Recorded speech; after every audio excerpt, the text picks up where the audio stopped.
ஹரே கிருஷ்ணா. பரம் ஜெயதே ஸ்ரீ கிருஷ்ண சங்கீர்த்தனம்.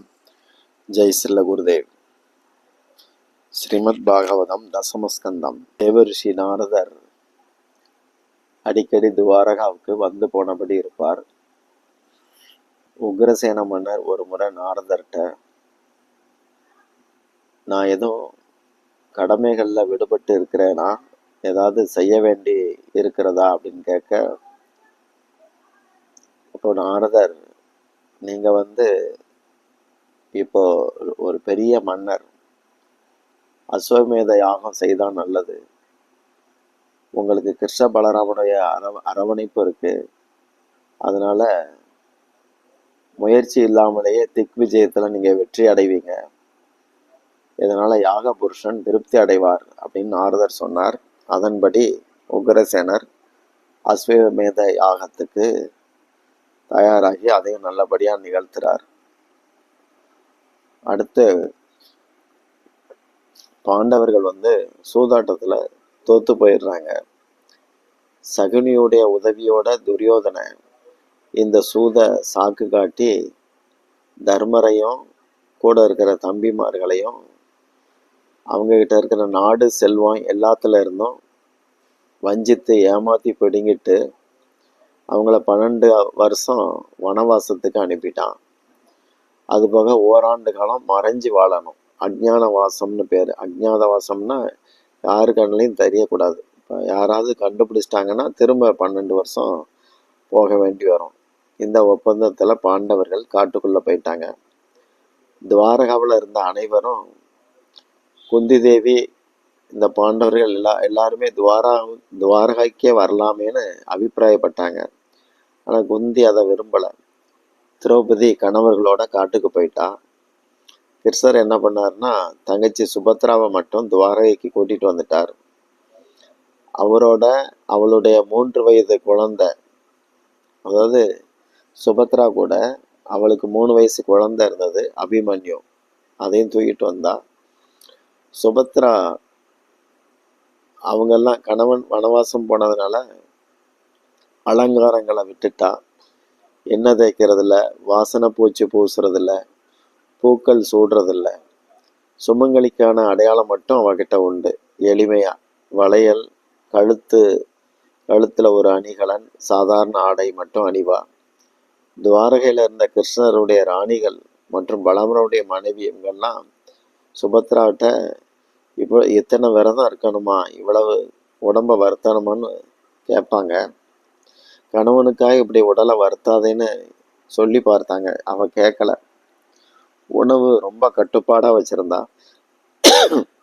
ஒருவேளை மட்டும் பால் அன்னம் சாப்பிட்டா, பால்லே சமைச்சது. கிறிஸ்தவ வற்புறுத்திய பிறகு ராத்திரி மட்டும் பசும்பால் கொஞ்சம் குடிக்கிறதுக்கு சம்மதிச்சா. அவ மனசு வேடிக்கை, வினோதங்கள், இசை, விழாக்கள் இதுகளெல்லாம் கலந்துக்க விருப்பப்படாம இருந்தது. தேவிக்கும் எல்லார்கிட்டையும், சுபத்ரா பிறவிலே அப்படித்தான், பெரிய தபஸ்வினி. அவளுடைய பாட்டனார் பூஜை செய்யும் போது தவழ்ற வயசுலே கூடமாட சேவை பண்றதுலே குறியா இருப்பா. வேற எதுலேயும் அவனுக்கு விருப்பம் வராதுன்னு தேவிகை எடுத்து சொல்றா. பிரதோஷம், ஏகாதசி, சதுர்த்தி, அஷ்டமி இப்படி புதுசா ஏதாவது ஒரு காரணங்களை வச்சு விரதம் இருந்துகிட்டே இருந்தா. விரத நாள்ல பகல்ல மட்டுமாவது ஒரு பொழுது கனிகள் சாப்பிடுன்னு கர்காச்சாரியார் வேண்டுகோள் கொடுத்தார். சுமங்கலி பெண் இப்படி ராத்திரி பகல் பாராம ஆகாரம் இல்லாம இருக்க விதிகள் கிடையாது, அது தகாததும் கூட அப்படின்னு எச்சரிக்கிறார் கர்காச்சாரியார். இதுல என்னன்னா, எல்லாத்தோட பெரிய விஷயம் என்னன்னா, சுபத்ராவுக்கு தன்னுடைய இப்படிப்பட்ட நிலைமைக்கு யாரையுமே அவ காரணம் சொன்னதே கிடையாது. அப்படி அவ மனசுல உதிக்கவும் இல்லை. அதுதான் விசேஷம். தர்மருடைய சூதாடுற பழக்கம் பற்றி யாராவது பேசினா கூட அவங்கெல்லாம் பெரியவங்க, உயர்ந்தவங்க. என்னுடைய அண்ணா, சின்ன அண்ணா கூட அவரை மதிச்சு நடக்கிறார். நாம அவரை பற்றி சர்ச்சை பண்றது, குறை பார்க்கறது இதெல்லாம் பாவம் அப்படின்னு சொல்லிடுவா. துரியோதனன், துச்சாதனன், சகுனி இவங்களை கூட சுபத்ரா குறை சொன்னதில்லை. பல அன்னிகள் கோபித்த போது கூட சுபத்ரா அவங்கெல்லாம் கருவிகள், சிருஷ்டி முழுவதின் இயக்கத்தையும் என்னுடைய சின்ன அண்ணா தான் செய்கிறார். அவருடைய எந்த ஒரு செயலும் பிராணிகளின் நன்மைக்காகத்தான் நடக்கும். இதுவரைக்கும் நடந்த எல்லாத்துலேயும் நம்ம அனைவருக்கும் நன்மை தான் நடந்திருக்கு அப்படின்னு சொல்றார். அப்போ சத்தியபாமாவை கூட கோபம் வந்தது. அப்படி என்ன நன்மை நடந்துச்சு அப்படின்னு கேட்க சுபத்திரை சிரிச்சுக்கிட்டே, அண்ணி இப்படிலாம் நடக்க போய் தான் அபிமன்யுவுக்கு பெரிய அண்ணாவுடைய அன்பு கிடைச்சிருக்கு. எப்போவுமே பெரிய அண்ணா மடியிலே தானே அபிமன்யு இருக்கிறான் அப்படின்னு சொன்னான். பலராமர் மடியிலே தான் அபிமன்யு இருப்பான். அவங்கிட்ட துவாரகையில எல்லாருக்குமே ஒரு தனி பிரியம் உண்டு. ரொம்ப அழகான சிறுவன் குழந்தை. பலராமர் தான் அவனுக்கு பல வித்தைகளை கற்றுக் கொடுக்கிறார். கதாயுதம் அந்த போர் பயிற்சி சொல்லி கொடுத்தான். பிரத்யும்னாவும் சாம்பனும் அபிமன்யுவை 10 வயசுக்குள்ளேயே வில் வித்தையில நிபுணன் ஆக்கிட்டாங்க. மகரிஷி கர்காச்சாரியார் அபிமன்யுவுக்கு வேதாங்க கல்வி கொடுத்தார். வீண் விளையாட்டுல அபிமன்யுவுக்கு மனசு போனதே கிடையாது. உத்தவர் நீதி சாஸ்திரம் கற்றுக் கொடுத்தார், அபிமன்யுவுக்கு கற்றுக் கொடுக்கிறார். இந்த சிறுவனுடைய அற்புத அறிவு அனைவரையுமே வியக்க வைக்குது. சுபத்ரா சிறு பருவத்திலிருந்தே பலராமனுக்கு பாசத்துக்குரியவளா இருந்தா. ஆனா கிருஷ்ணர் பேச்சதான் அவள் கேட்பா. அவள் மனசு எப்பவுமே சின்ன அண்ணனை பற்றியே தான் ஆசைப்படும். அண்ணனை மீறி எதுவும் நடக்காது, அவர் என்ன செய்தாலும் அது மங்களம்தான் அப்படிங்கிற அறிவு சுபத்ரா கிட்ட திடமா இருக்குது. அதனால அவ முகத்துல கவலை கோடுங்கிறது வந்ததே கிடையாது. தவ வாழ்க்கையில இருந்தா கூட அவகிட்ட ஒரு கம்பீரம் உண்டு. அபிமன்யு வளர வளர அம்மா கூட தங்குறத குறைச்சிக்கிட்டான். பலராம் கூட தூங்குவான், இல்லாட்டி மாமா கூட. இப்படி எங்கேயாவது தான் அவன் படுத்திருப்பான். யாராவது சுபத்ரா கிட்ட பாண்டவர்களுக்கு அடுத்து என்ன ஆக போகுதோன்னு கேட்டா அவ ஒரே வார்த்தையில, அது எங்க சின்ன அண்ணா கையில தான் பத்திரமா இருக்கு அப்படின்னு சொல்லிடுவா. பாண்டவர்கள் 12 ஆண்டு வரைக்கும் வனவாசத்தை முடிக்கிறாங்க. ஓராண்டு அஜ்ஞான வாசம். அப்போ வேஷத்தை மாத்திட்டு விராட தேசத்துல போய் விராட மன்னன்ட்ட போய் தங்குறாங்க. மன்னனுக்கு ஒரு புதல்வி இருந்தா, உத்ரான்னு பேரு. அர்ஜுனன் பிருகன்னலை அப்படிங்கிற பெண் வடிவத்துல அந்த உத்ராவுக்கு நாட்டியம் கற்றுக் கொடுக்குறான், பரதநாட்டியம்.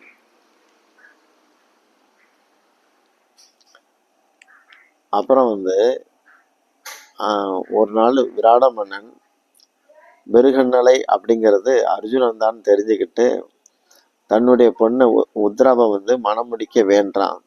அர்ஜுனனோ அவ எனக்கு மாணவி, மகளுக்கு சமம், அவளை மகளாக கருதி தான் பயிற்சிகள் கொடுத்தேன், என் சிஷியைய மருமகளா வேணும்னா நான் ஏத்துக்கிறேன் அப்படின்னு சொன்னான்.